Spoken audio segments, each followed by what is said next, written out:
So I was reading Toby Young's excellent essay in Quillette. It's 2 L's, 2 T's, about his public humiliation diet.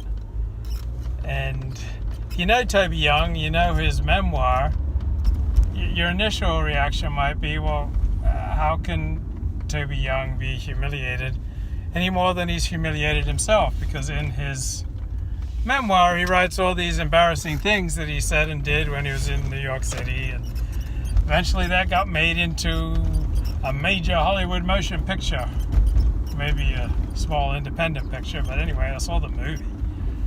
And Toby's got that quintessential British quality of when he writes about himself, he's kind of concentrating on the things that are most shameful. Because I did the same thing, in that I don't think by and large people want to read about my triumphs. They'd much rather hear about my humiliations. Yeah, this channel is for winners, okay? That other channel, it's for wankers and dweebs and gimps and losers, okay? This, it's got the Jew-friendly content. It's inner circle content. It's you're stepping into the winner circle by subscribing to this channel. This is where all the Kevin Michael Grace streams are going. This is where you can find the Grace Book Club and the Grace Movie Club. It's where you can learn about cinema and the finer aspects of television and literature.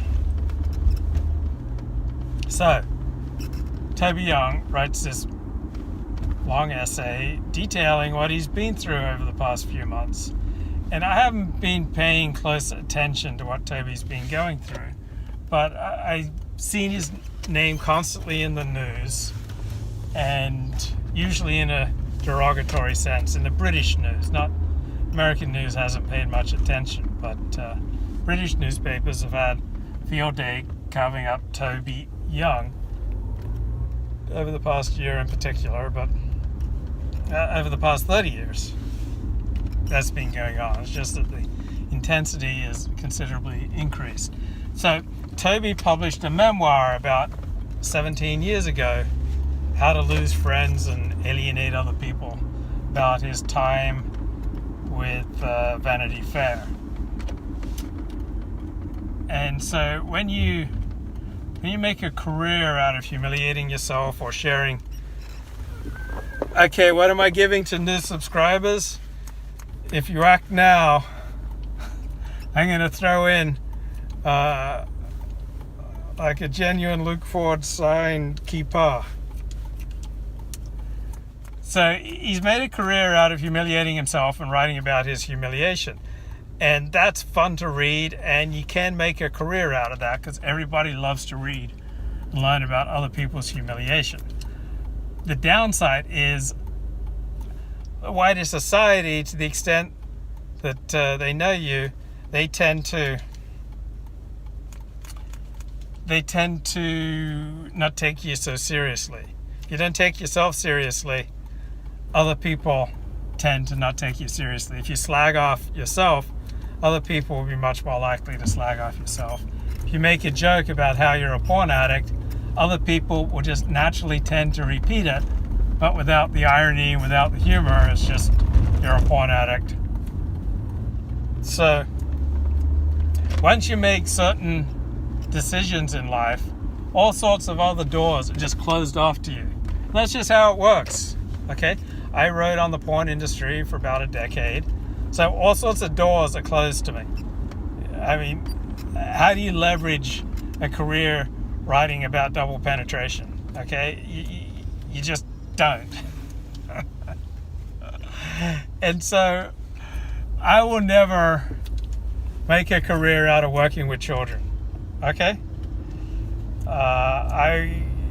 I'm not gonna go there. So I'm not the guy at the Orthodox synagogue who's handing out lollipops to the kids, all right? Never going to do that. Never going to volunteer to work with children.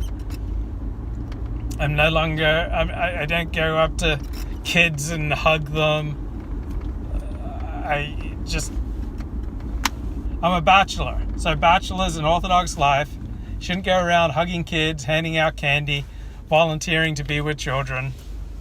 It's just not appropriate. And so too, if you make a career out of poking fun of yourself and humiliating yourself, then you're going to have a very hard time transitioning to a career as a serious public intellectual. It's just not going to happen. So I saw poor Kevin Grace yesterday had to make a tweet explaining why he'd even deigned to come on my show. He was getting attacked for coming on my show, and he says that Luke has been good to me, and that my writing on the porn industry ended 11 years ago. But people associated with me are going to have to explain themselves. They're going to be forced to, even if they don't want to, because at one time I wrote about the porn industry, and that's just how the world works. People associated with me are going to get put under pressure. Like, how can you have anything to do with this guy? He once wrote about the porn industry, except it won't be phrased that broad-mindedly. It'll be, this guy's a filthy pervert, and no decent person can have anything to do with him. And that's just how it works. I mean, this is the life I chose. By making the porn industry a primary topic of my writing for 10 years plus, I socially marginalized myself, I exiled myself, I ghettoized myself, and I made it so that other people who publicly associate with me are going to get service. They're going to get abused, they're going to get questioned, they're going to get challenged. They're going to also face some of the stigma. Okay, stigma is contagious. And I put myself in a camp, so to speak. And that's just how the world works. So Toby Young, in England, made a career out of humiliating himself, writing embarrassing things and writing for lads magazines about going to a clinic for a penile enlargement and stuff like that. And so now, the past few years, he's been dedicating himself to charitable work for children's education. Okay, that's not an easy transition to make. And he might have been able to pull it off if he hadn't allowed his head to rise above the parapet. So whenever I do volunteer work, I want to keep my name off of it. So I'm happy to set up the chairs and put the chairs away. Okay? I'm happy to do the menial tasks that nobody else wants to do. I'm willing to show up early, leave late. I'm willing to unlock stuff and lock it up again. Just all the grunt work. That's what I sign up for when I do charity work. Just like the grunt work that nobody else wants to do. I don't want a formal position. I don't want a title. I don't want my name on anything. Just stay below the radar. Help out quietly, humbly. Don't step on any toes. And Toby might have been okay with that attitude, but when he accepted some honor of being on some educational commission, then suddenly the news media in England had a field day, because it's hilarious, because Toby wrote about sex and other embarrassing topics. He said tasteless jokes publicly, and then suddenly this is the guy who's going to be designing education for our children. It's a scandal. So it's an easy scandal, probably similar to scandals that Toby Young himself has written about in the past. And journalists, just like you and me, they're lazy. They have tendencies to be lazy. They don't think things through from every perspective. They prefer an easy story to one that requires more work.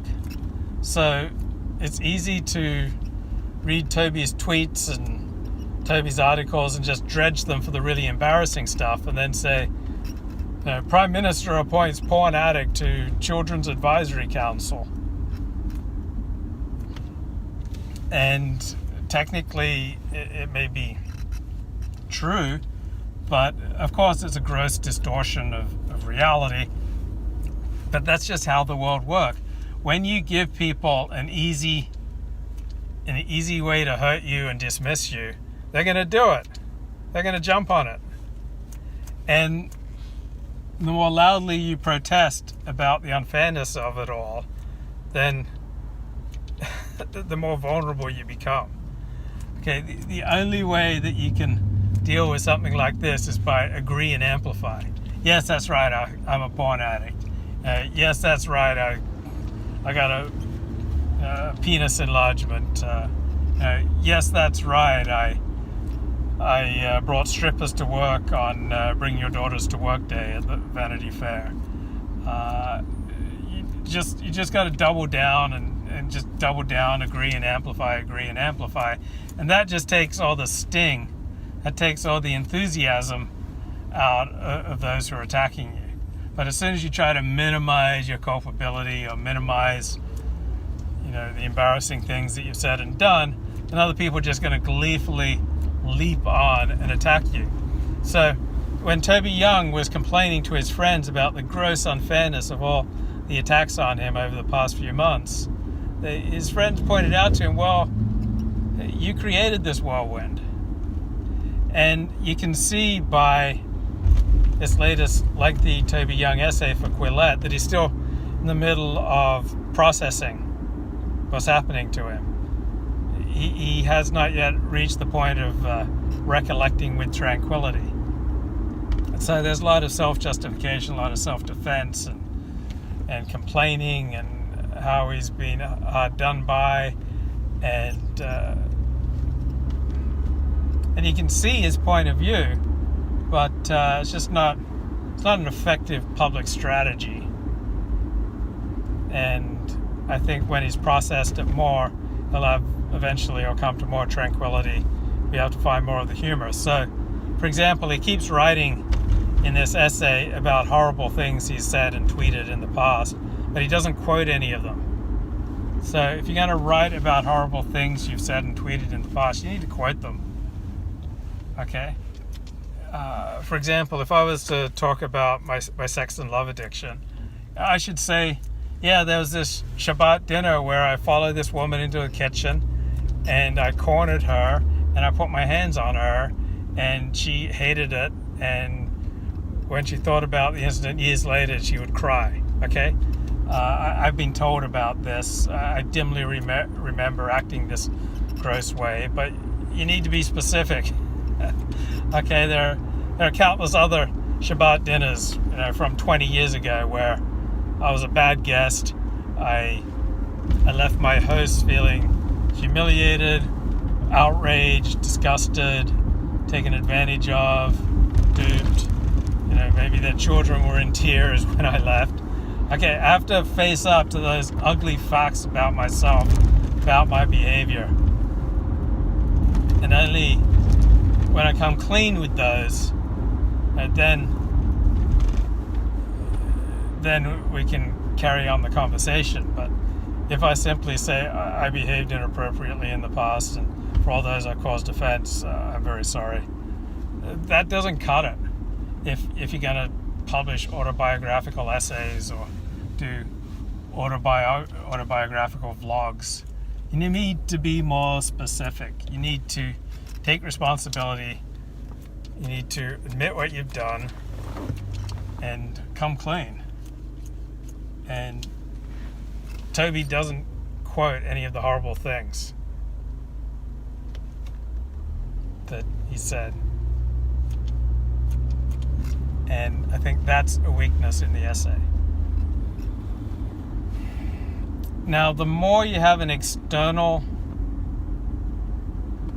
sense of yourself, the more vulnerable you are to these types of humiliation. So there are many areas of my life where I have a very strong internal compass. And I'm not vulnerable to what anyone else may say. For example,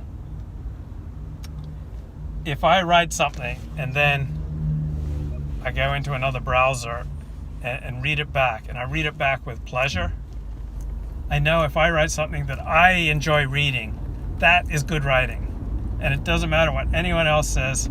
If I read something aloud to myself and I chuckle and I enjoy it, I know that's good writing. I know that if someone says I'm stupid, I know that if that's meant as an attack on my IQ, that's a false charge. So that doesn't bother me. The only attacks that bother me are those that are grounded in truth. Okay, if you point out there are situations where I'm socially awkward, if you point out there are situations where I'm needy, seeking reassurance, if you point out there are situations where I'm incompetent, where I've said things that are in poor taste, where I've let down the team in some way, where I've had an exaggerated sense of my own abilities. Okay, all these criticisms, they have the ring of truth to them. And so if they sting, it means that I haven't been able to assimilate and accept that truth, that I'm in denial. From the perspective of the big book, if we had disturbed problems with us, the problem is that there are parts of reality that we're refusing to accept. So if I can relate something about my life while I'm driving down the road at 40 miles an hour, weaving in and out of traffic, and I'm not flushing and I'm not stuttering, then by all indications I've processed what I'm talking about. But if I suddenly start sweating like a pig, my driving becomes erratic, I'm stuttering, then it's obvious that I got a lot more processing to do.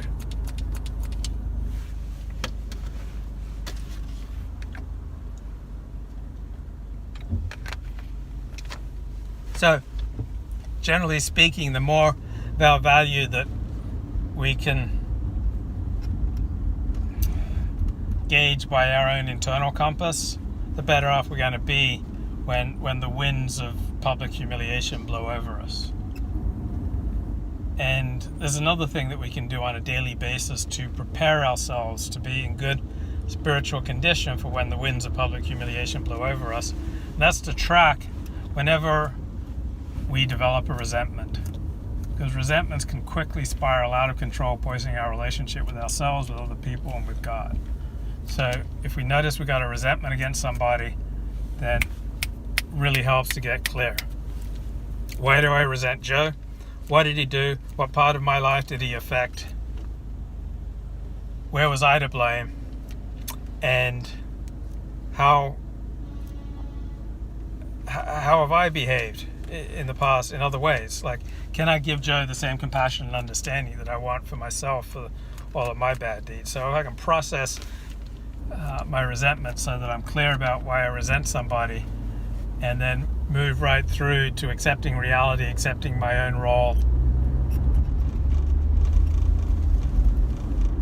and then moving into letting go and forgiving Joe, then I'm free. So that's a reflex that I'm trying to develop, that I'm just working on. Whenever resentment comes up, immediately try to get clear about it, figure out where I was to blame, and then moving on to forgiveness and letting go. That way, when you get publicly humiliated, you're not just some massive nuclear ball of resentment and anger just waiting to explode and lash out at a world that's been unfair to you. Bye-bye.